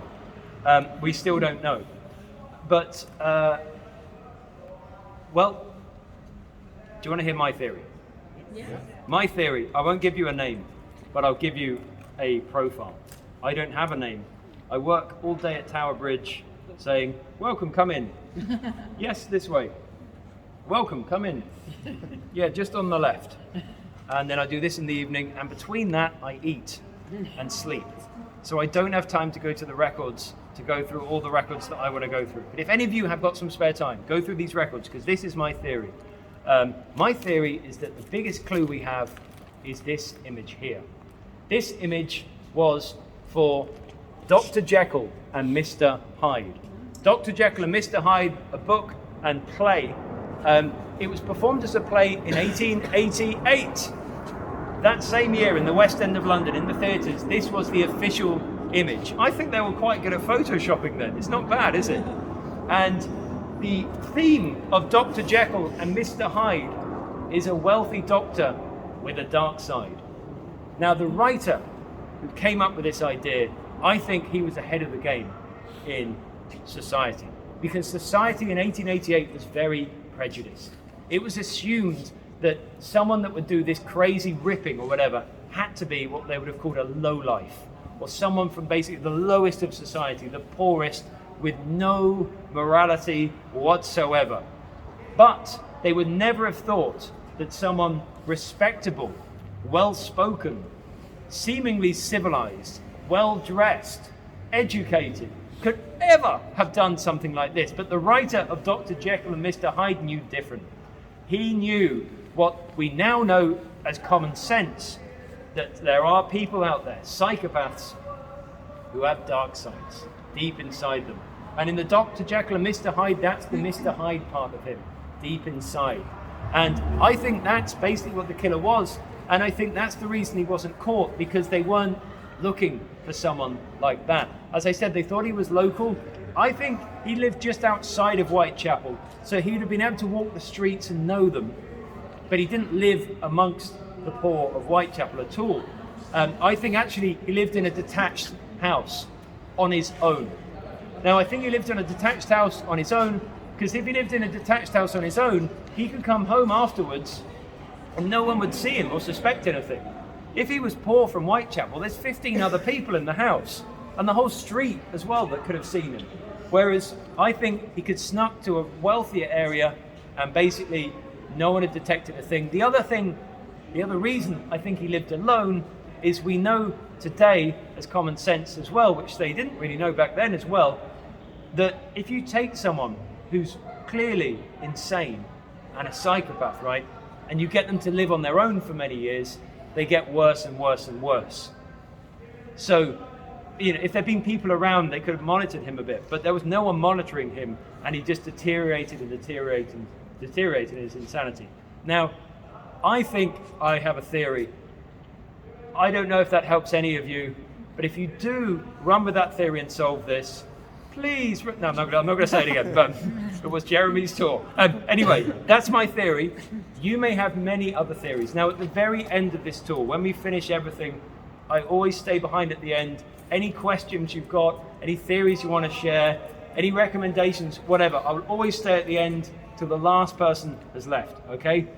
We'll come back to it then, but let's get on to the final part of the story. So the one bit we haven't looked at is the third and fourth murder, the night of the double murder. We're going to look at that now, September the 29th, and we're going to go now to where a very important clue was found. This way.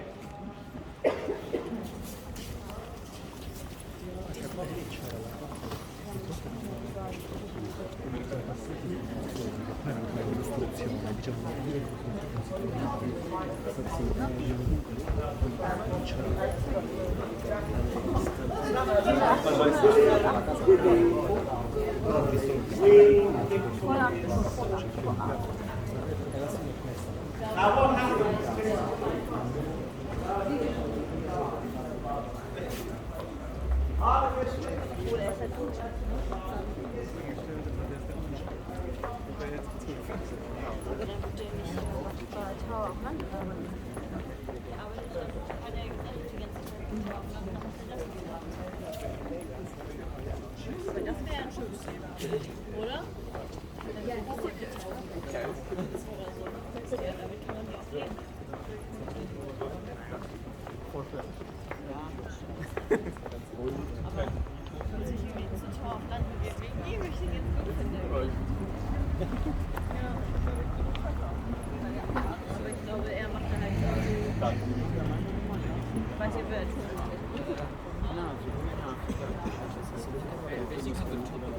20 more minutes, plus minus. Nicht? Ist ja auch eigentlich da.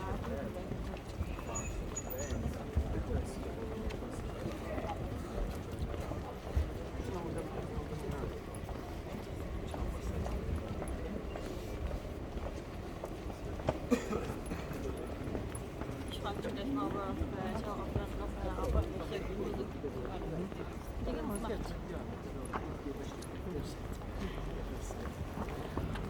I can't wait to hear the audio, if you guys can hear most of the stuff he's saying. He's a definitely entertaining guide. I'm definitely not bored on this tour. Makes me wanna book more, maybe ghost tours or something like that.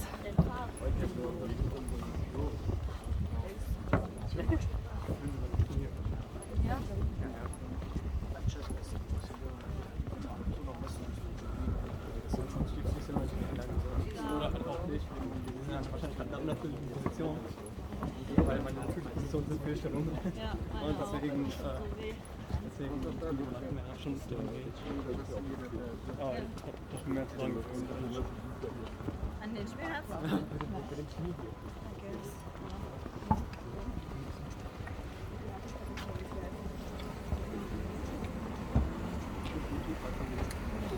Ja, ne? Ja, ich kann dir sagen, warum. Hast du die Theorie, warum? Nicht, also ja, aber ich glaube eher, dass die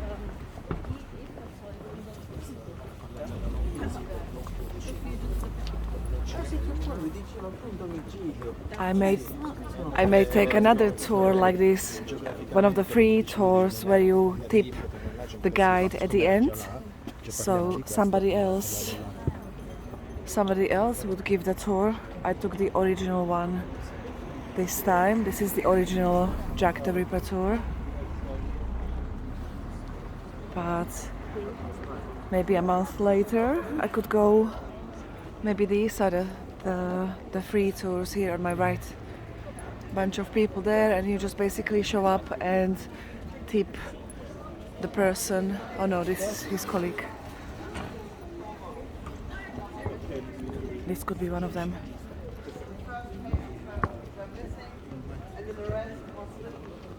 By Jack's favorite, he refers to his daughter, to his wife, and he all.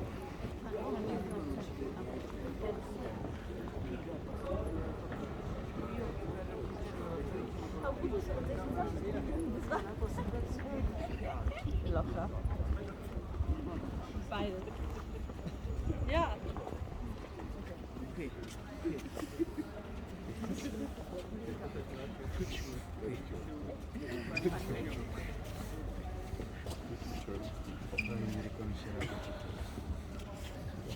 Okay, well, we're now stood back on historic streets. This building, the original building of what was the Wentworth dwellings, built 2 years before the Jack the Ripper murders, 1886. The ground floor got converted into shops in the 1970s, but the entire building, as I say, is original. In fact, this, where I'm stood now, is where a market has been held since 1650. You'll see this gate here, and this gate here, no vehicles, 10 a.m. to 3 p.m, Monday to Friday and Sunday. These are shut, and these red lines you see here, numbers here, that 92. These are all the stall holders for the market. It's called Petticoat Lane Market. The market, as I say, been going since 1650. The market obviously takes place during the daytime, so the market would not have been at night time when Jack the Ripper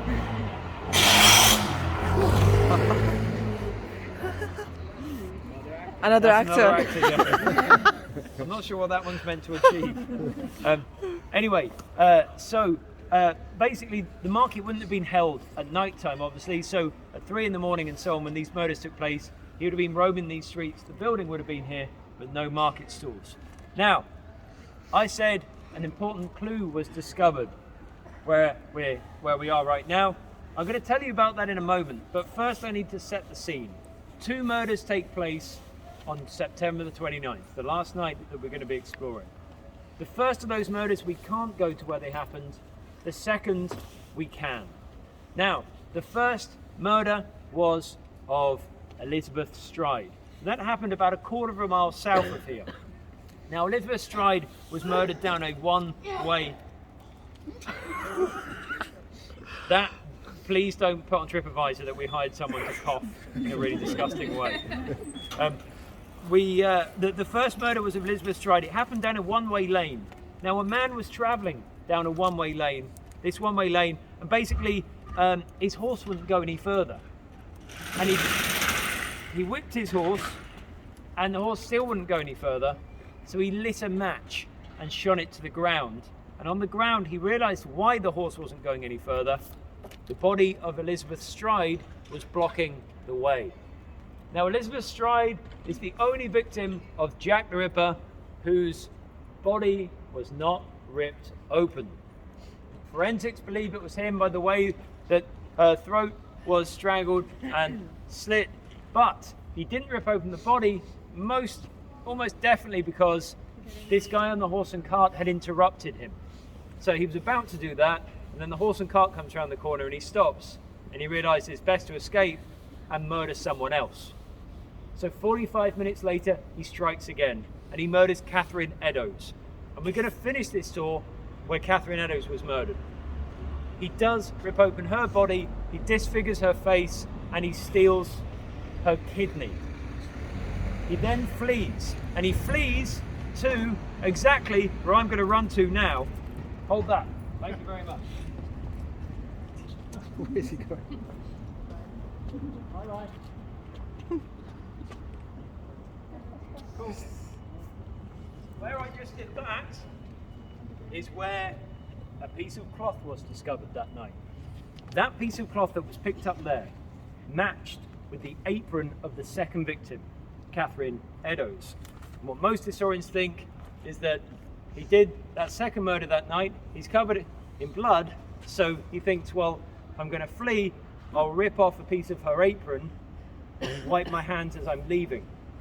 So most probably what happened is he flees the scene, walking fast, wiping his hands, and he chucks it down there.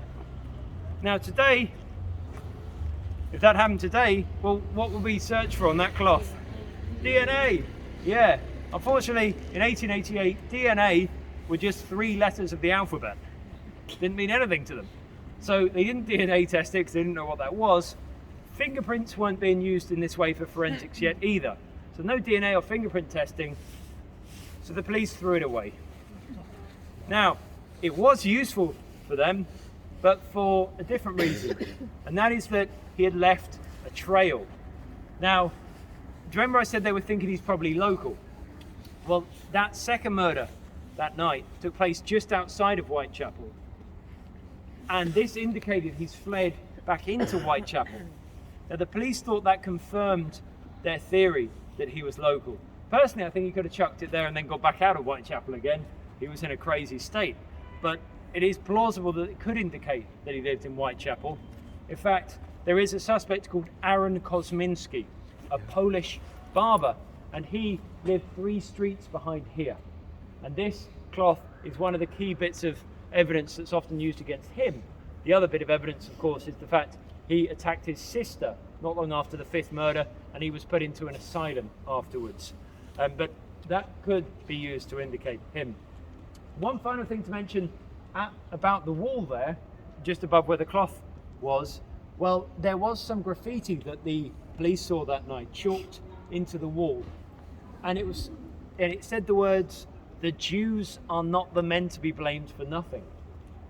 Now, we still don't know what it means. They're not to be blamed for nothing. It's a double negative. The police that night thought it could have been written by Jack the Ripper, so they scrubbed it off, worried that people would think that he was maybe Jewish and then there'd be a massacre the next few days. So they scrubbed it off, and now we think it's probably not him at all. He wasn't, the psychologists today argue it's not, because he wasn't leaving messages at all the different sites and so on. Okay, just a step forward. Just no worries at all. Thanks very much. She's the best. She's our company. We love her. So be friendly fire if you do anything to them. We'll block the others though. See ya. So yeah, so that piece of graffiti, it's most probably not him. He wasn't leaving messages at the other places. Also, there was lots of graffiti about Jewish people and Polish people and so on in the area at the time. So it was probably just a complete coincidence that cloth was next to it. However, being so dramatic, like some message on the wall, it's often featured in dramatizations of Jack the Ripper. So you'll often see that wall mentioned with the words, if you see any dramatization. One particular one which I think is very good is the Michael Caine adaptation of Jack the Ripper. I like it not for its historical accuracy, but it's probably the most Michael Caine you'll ever see Michael Caine. It's as if he's doing an impression of himself for the entire thing. It's a 2-part TV series the BBC made, but that bit of writing on that wall is a key part of how they capture him in the dramatization. But as I say, almost definitely not Jack the Ripper that wrote that. Okay, we just have 2 stops left. At our next stop, we're going to cross a very important boundary that way.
Down this week.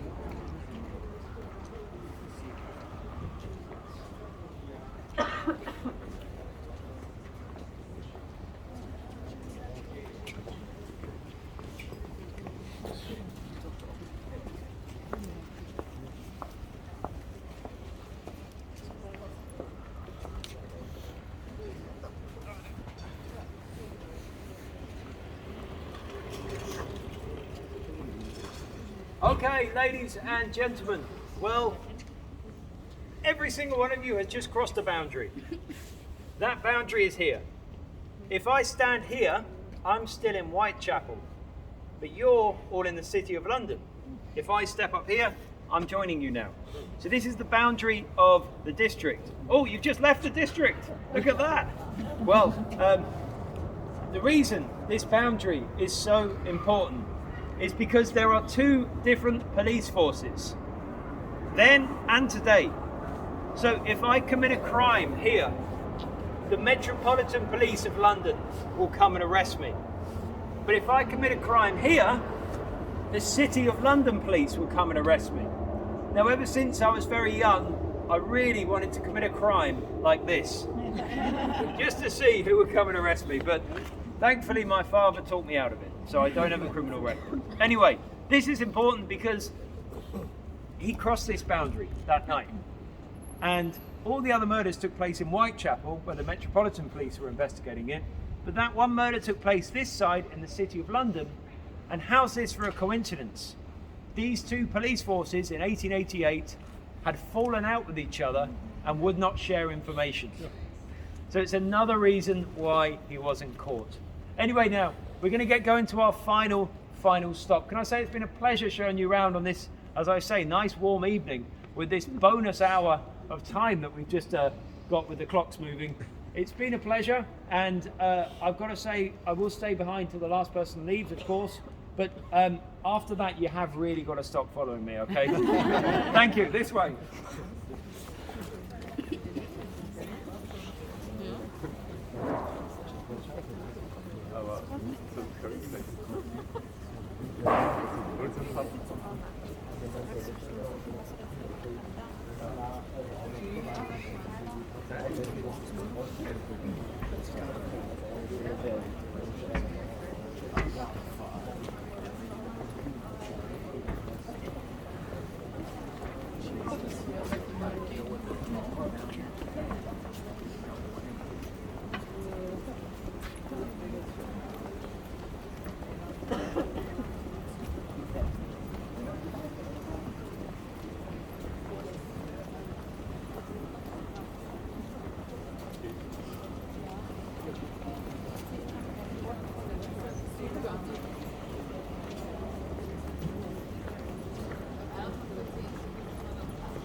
It's quite cold tonight. I can feel my hands. Luckily we are moving quite a lot. That's good.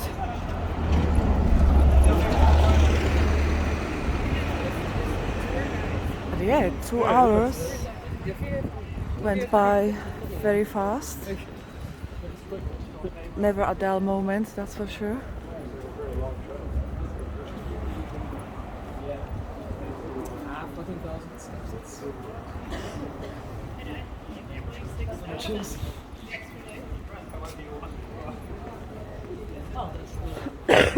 My goodness, that was me this time.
Para poder hablar de esto sobre Catherine. Por lo tanto, nosotros nos vamos a ir para allá, ¿vale? Porque nosotros no estamos tan anclados al tapón y después la ponemos. I'm trying to stop you seeing it, but you've seen it. That's the and here. No, there's nothing here to see. Nothing. Your curious minds. Okay, ladies and gentlemen, this is our final stop. Now, I did tell you I would take you to where the body was discovered. Now, we're not stood exactly where the body was discovered. Some of you aren't probably too bothered about the exact location of the body, but statistically, 8 of you need to know this. So I'm going to show you. This is for you 8. Everybody stay exactly where you are. Thank you.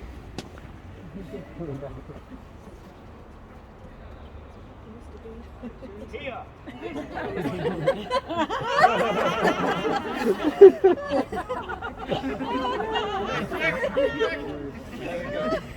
Okay, so right there. Oh, that was not intentional. Okay, this is exactly where the body was, okay? Cool. Anyway, I'm coming back over here now. Jesus, that's scary. It's scary enough being a woman where a man's running towards you, but then to know there's 40 people watching or something like that. Huh? Anyway, so that's where the body was. But I love to finish the tour here, not there, because where I'm stood now is where we've got the first ever memorial to Catherine Eddowes. Now, for years we campaigned to get memorials to the victims of Jack the Ripper. Believe it or not, there are plenty of plaques on houses where Jack the Ripper suspects used to live, but the actual victims that were actually killed, nothing. Now, thankfully, in the last few years, we've had a few changes. There's things now at the cemeteries. I'll show you the picture of the cemeteries. There's a few plaques as well in areas that we don't go on this tour. And probably in 6 months' time, there's going to be a couple more plaques I can show people. But for now, we have this. So this, what I'm going to show you, is actually a historical panel. Where we're stood, this square, it's called Mitre Square. And Mitre Square, actually, 900 years ago, there was a priory here. Now that got dissolved by our wonderful king, King Henry VIII, the one that chopped off the heads of 2 of his wives. And he changed religion, I'm sure some of you are aware, to Church of England, and he destroyed the priory. But we have a memorial to the priory here, Holy Trinity Priory. For the first time ever, we have here a memorial to Catherine Eddowes. Now that drawing was featured in the newspaper, and a little description of her and what happened that night. Please do read that at the end if you have time. We'll take a picture of it. But suffice to say, her murder, as I said, took place there. This square was this open as well back then, and City of London police have more police officers out. Every 10 to 15 minutes, we know from their notes, they were in and out of this square. So how did they not manage to capture Jack the Ripper? Well, this is where the conspiracy theory comes in. Because the conspiracy theorists said that the police did allegedly see this murder take place, allegedly. But if there's one institution, allegedly, that could hush up the police, allegedly, it's the royal family, allegedly. Have I covered myself legally to continue? Right, here we go, let's do it. The final suspect of this evening goes by the name of Prince Eddie, the grandson of Queen Victoria. It's just a guy with a moustache, but I'm going to show you anyway. He was the grandson of Queen Victoria and the heir to the throne, due to be king one day, except he didn't, because he died just over a year after the Jack the Ripper murders. And he died after spending many months in hospital. Now, the conspiracy theorists said he died of syphilis. They said he caught syphilis before the Jack the Ripper murders, and it made him go prejudiced against unfortunates and also crazy. And he did these murders. By the 5th murder, the royal family realized it's too late, he needs to go into the hospital, and he deteriorates in the hospital and he dies. Now, potentially all of this could add up, apart from one detail that the conspiracy theorists struggled with. For 2 of the murders, he was in Scotland. Now, did the conspiracy theorists go, yeah, it can't be him? No. No, of course not. They went, okay, yep. He was in Scotland for 2 of the murders, but he sent the Queen's doctor to do the murders for him. And then the theory evolved over the 20th century that he sent the Queen's doctor to do all 5 murders, and the motive wasn't syphilis, it was that he'd got a woman pregnant in Whitechapel, and that would have stopped him being king one day. Now, these women that were murdered, they were actually supposedly blackmailing the royal family for money, saying they were going to tell the newspapers about the pregnancy.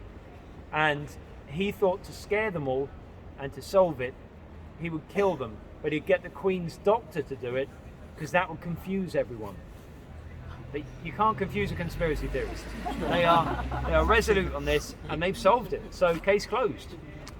You're not all with me. Well, I am of the belief of the same as my nan. When I was about 9 years old, I asked my nan about this theory, and she just interrupted me and she goes, Jeremy, it's a load of bollocks. So, they don't say bollocks in the United States, do they? No. Balls. It's a load of balls. A few more letters. A few more letters. We say bullshit. Oh, okay. No, it's just that bollocks literally mean let's not go there. Ladies and gentlemen, that's the final suspect. I don't believe it is, but the last picture I want to show you is actually the picture I think that solves it once and for all. Forget all that stuff I told you earlier about my theory. The ultimate picture is a computer-generated image. So I said on the first night, no one saw or heard a thing, right? On the other nights, there were descriptions, 15 of them. People claiming to have seen something from a distance, right? Not reliable, but a computer scientist said, look, we can put all 15 of these descriptions into a computer and we can generate the picture of Jack the Ripper. So I now have the image of Jack the Ripper, and this is it. We've solved it. It was Freddie Mercury. Anyway, listen, regardless of who the killer was, could I just say, I mean it when I say it's been a pleasure showing you around. I feel very lucky to do this as my job, especially when I consider the jobs that my family were doing around here back then. It's very lucky. I think if they could time travel to now and be like, we just go for a walk for a couple of hours as a job, they'd say I was very, very lucky. Now, if you feel that I have fulfilled that promise I made to try my best to give something for everyone, please leave a review on TripAdvisor and mention Jeremy, okay? There's a link on that bit of paper I gave you earlier. At the very bottom, it says tour reviews. Just follow the link. If you can mention Jeremy, it'd be amazing to get me extra work. It's also really good for my self-esteem. Please do that if you have the time, of course. If you didn't enjoy the tour, don't go online, all right? No, honestly, if you didn't enjoy it, please stick around, have a chat with me, give me some feedback. Also, I'll buy you a beer to say sorry. Would that be a good deal? Don't pretend you didn't like the tour to get a free beer. I will stay here till the very end, as I say, but you're probably going to want to get the tube or know where the best pub is or get on a bus. So basically everything. Can you see that white flagpole up there? Yep. If you are all just a bunch of birds, I'd just say fly over the flagpole and you're there. But you're humans. So you've got to walk here and go to the right to follow the building round, and then go left. And 2 minutes away is Aldgate Station. Right, so out of here, sharp right, main road, left, Aldgate Station. You'll see the underground side. If you want Aldgate East, where we began, just go for an extra 2 minutes. Now, between Aldgate and Aldgate East is the oldest pub in the area, the Hoop. The Hoop and Grapes. The Hoop and Grapes, that pub, basically, it's so old that you'll see the doorway and the bottom floor windows are like leaning. But if you drink enough, they start to straighten. They also let you use their facilities there without having to buy a drink. So if you really think like, oh, I've got to pee, just go there. They let you in. You don't have to, there's no awkwardness of like asking or buying a drink or whatever. Buses also leave on there and taxis also leave on there. I hope that's enough information, but if you need any more, I'll be staying here. But my final words to all of you as a group, ladies and gentlemen, I wish you sweet, sweet, sweet dreams. Thank you very much. Cheers.